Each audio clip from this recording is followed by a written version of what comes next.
What's up, guys? It's Cosmic Collection, and today we're going to be reviewing my favorite Batman of all time, Ben Affleck's Batman. Whatever you do, wherever you go, I'll be watching you.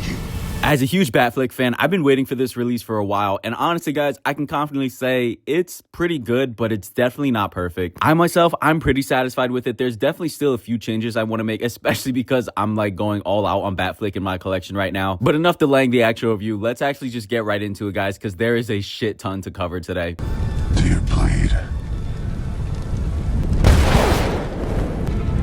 You will. With the box, it's actually a bit smaller of a box than I was expecting, especially because there's a diorama base in it. But you guys know my motto, I do not like to talk about boxes for too long, so let's just get this figure out. However, I will say the box is pretty heavy, which I am pretty sure is due to the diorama. But as we actually pull this guy out of the box, I'm sure you can see he comes with an insane amount of accessories, but we've got to talk about the figure first. I mean, come on, man. Ben Affleck's Batsuit is genuinely the best live action Batsuit of all time. I do not care what anybody says. You cannot top this. As for the figure, there's so many things that I love on here and so many things that I don't like on here, so we're just gonna have to get into it a little bit later. But I will say I like a lot of the new additions, like the gold paint accents. The cape is much nicer than the older releases. Actually, speaking of the older release, I might as well just show you them side by side. This is my original Suicide Squad Batman on the right with the brand new 2.0 on the left. As you can see, these are two very different figures. There is definitely a lot of changes made here. We're gonna go into more depth with these later, but I just wanted to show you that real quick. Now, I know everybody's dying to know about the material and the articulation. I'll say the articulation is pretty much the same as the previous Batflecks. It's really not that bad except for the torso area. As for the material, if I had to describe it, I would say it's like their PS5 Spideys, but I would say maybe a little bit more durable because it doesn't crease like those. But on to the very first accessory we get, and it's actually the swap out cowl. Now, you're probably thinking this looks the same. Well, this one can actually turn his head. That's right, ladies and gentlemen. Our Ben Affleck Batmans can finally turn their head in the collection. I'm a really big fan of this, and this may be a hot take, but you literally cannot tell that there's a seam when you look at this thing dead on. So I really feel like this is just the cowl that should have came on it out the box. The second accessory we have to talk about is this stunning Ben Affleck head sculpt, man. I love it.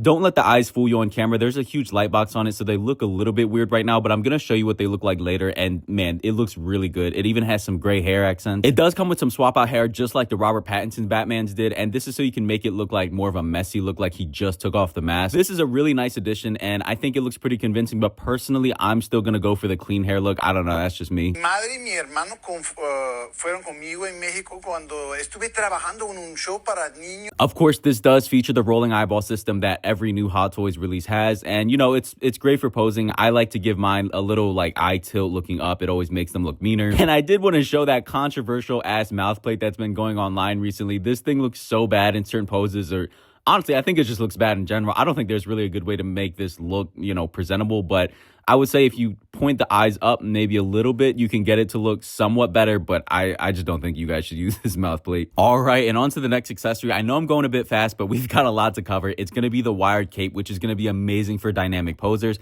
I just prefer museum pose, so I'm probably not going to use this, but I'll show you what it looks like later in the video. But by far, my most anticipated accessory, it's the diorama display base. This is definitely why I was rushing a bit. I've been dying to get this out to see what it looks like. It's a double-sided base. You can use either side you want, which I honestly think is so innovative. If you don't know what I mean by double-sided, it means you can place this like ground piece on either side of it. You can put it on this side or the other side depending on which like look you prefer. And I have to give Hot Toys credit here. The paint applications on this diorama are amazing because recently they've been really slacking with their paint applications. It's been pretty soft, but on this diorama they went all out and I'm pretty happy with how it's painted. Another cool feature that I found is you can actually adjust the height of the ladder. I really wasn't expecting that, but yeah, you can make it look higher or lower depending on the space you have in your display. This is going to be ideal to have him hitting that one pose where he's hanging off the ladder and about to grapple, because that's really what I was wondering myself. But yeah, man, you can tweak the height to be whatever you want, so that's a pretty dope feature in my opinion. But we've still got more accessories to cover, and that is of course all of the gadgets. I didn't show this at the beginning because most of this is just reuse. We've all seen these before: batarangs, the grenade launcher, the grapple gun, the hand. I'm pretty sure none of this is new, so you guys know what to expect. But now it's that time in the video, guys, where I lay out all the accessories and we talk about, is this guy worth the retail price, which is about $350 for the deluxe edition. And guys, not to glaze, I think that this is pretty much a steal if you ask me. They easily could have charged like $420 knowing Hot Toys for this. You're getting 3 total head options, which is kind of crazy. You get the first cowl, which is, you know, the seamless one. You get the rotating cowl, and you're getting a completely brand new Ben Affleck head sculpt. This has never been used before. If it's a reused sculpt, then, you know, it kind of takes away the value, but this is brand new. No other releases ever came with this, and I think that this is really well done as well. It doesn't even stop there because you're getting a wired cape. You're getting all of the other gadgets that Batfleck comes with, and you're getting a completely brand new diorama. This is really the selling point. Given how big and versatile this thing is, it easily makes that $350 way more justifiable. And in my opinion, this figure is easily deluxe or bust. You really should not get the standard version. I'm gonna go into why later, but trust me guys, just go for the deluxe if you get this guy. Now, before we move on to the posing segment, I wanted to show you how to put on this Ben Affleck head sculpt because it's way different than any other head sculpts they've done before for Batman. So the first thing you're actually gonna have to do is, of course, remove the cowl, and then you're gonna have to remove this collar piece, or, you know, just drop it like I did. But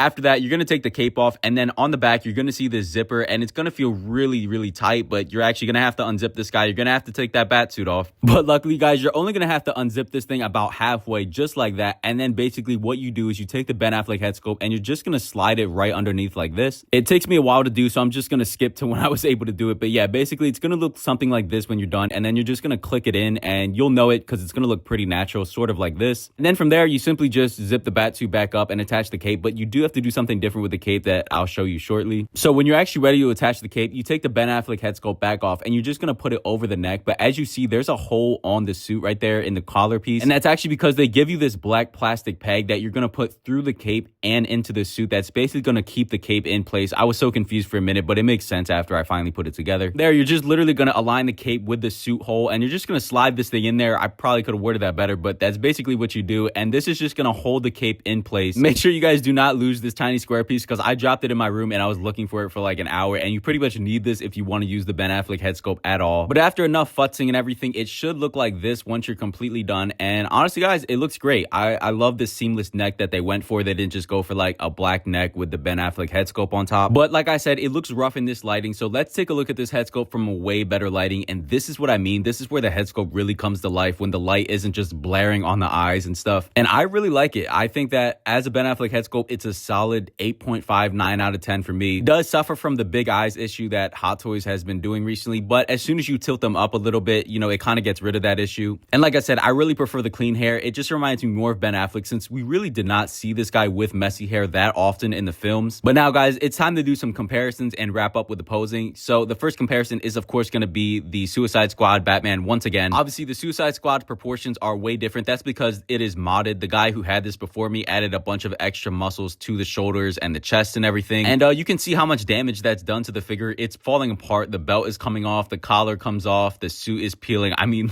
this guy's really been through it all. But I do truly still prefer the proportions on the one on the right, especially the shoulders. I think the shoulders on the brand new one are just way too skinny. They make the suit look so narrow. This is what it looks like when somebody actually modded the shoulders, and it just makes a world of difference to me. So I really wish Hot Toys did that out the box so we didn't have to. But yeah, that's pretty much the only thing I prefer on the original. And of course, I had to throw in the in-art Superman, arguably the best mass-produced 1/6 scale figure on the market right now that's ever been made. It truly is such an impressive figure. Obviously, guys, if I had to tell you which figure was better right now, it wouldn't even be a debate. The in-art Superman clears this guy. But I will say they do look really, really good together. I like how they look. The Ben Affleck Batman isn't as much of a slouch next to this guy as the original Batman was. So, you know, at least there is an improvement. And if you guys were planning on displaying these two together, it is absolutely going to look great in the display. I'm happy to confirm that. Now, for the last comparison, it is going to be with all of my Ben Affleck Batmans, and I have quite a lot.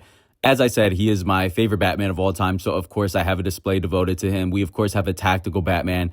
This one is actually with a custom Zao head sculpt. Then we have the brand new BVS Batman 2.0. And then we have a completely custom Nightmare Batman. It's been modded by my friend Santiago, and it has another Zao head sculpt, so I love this guy. And then we have everybody's favorite Batman, the Flash Blue Man, which, you know, I know it gets some hate, but personally, I like it a lot, and these all look great together. And at least I can confidently say the brand new Batman is not the worst offering here. He is not the worst figure out of the four. That is definitely the Flash Batman.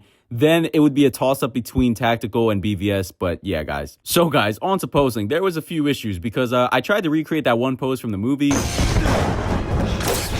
Thinking to myself, bro, I saw them do this in the promo pictures. Why is the ladder bending like this? It makes no sense. And I don't know if they changed the material or what, but he is way too heavy for the ladder on this side of the diorama, which really sucks because I was super excited to get him in this pose with, you know, him hanging off. But then I realized if you just flip the diorama around, a lot of the leverage get placed on the bricks behind it. I still think it looks a little bit goofy because his foot is literally on the floor, so the ladder doesn't go nearly as tall as you need it to in order to like recreate a convincing look. But, you know, I think that if you want to get this done, you definitely can. I don't know what it's going to do to the suit, but now, guys, I told you I'd show you what the wired cape actually looks like. So this is it. I'm really not a big poser, so I'm not too familiar with using these, but I think it actually looks pretty sick. I think this really just shows how cool this diorama really is. It sort of elevates any pose that you put him in. And even when you just put him in like a basic fighting stance, I'm sorry, I just cannot get over how well this diorama works. And I did want to mention, every single time I've uncreased his legs from these poses, there's been no creasing whatsoever, which is really, really good to see. Previous Batfleck was literally so fragile. So, you know, it's nice to know that we might actually be able to pose this guy. I figured I'd pose him once with the diorama actually turned around. This is what the other side looks like. I definitely prefer the brick wall side. This one is kind of just mid in my opinion. But all right, guys, into some more high effort poses, because I know that sometimes my poses can literally be basic as hell. So we've got the in-art Superman and Batman.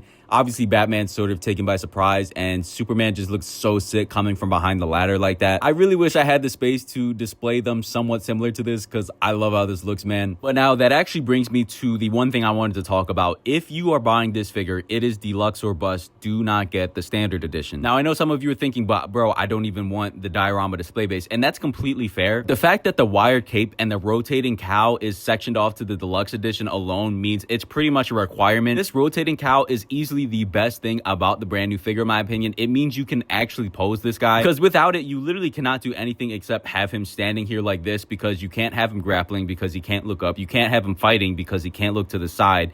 The rotating cowl genuinely adds so much versatility to this figure, and it sucks that it's sectioned off to the deluxe edition. But, you know, that is Hot Toys for you, and that's just my advice personally. I mean, it's, I want to say $60, $70 more, and you're getting an awesome diorama that really isn't that big. Like, you can fit this in a DTOF pretty comfortably. Obviously, like I said, the rotating cowl, the wired cape, I honestly think it's a must-have. The deluxe edition is just the better value here. As for final thoughts on the figure overall, it is a notable improvement over the original. That is pretty much the best thing that I can say. I definitely do not like the shoulders. I think the cowl is still pretty off. However, in the right angle, it definitely is much better than the old figure. And, you know, I think if you're just a casual Batfleck fan, this is an easy 8 to 9 out of 10. It's a very impressive figure. I just know that I'm being a little bit more critical because of how big of a Batfleck fan I am. But yeah, guys, that's my take on the figure. I got mine from Pop Collectibles if you guys want to get your own. And thank you guys so much for watching.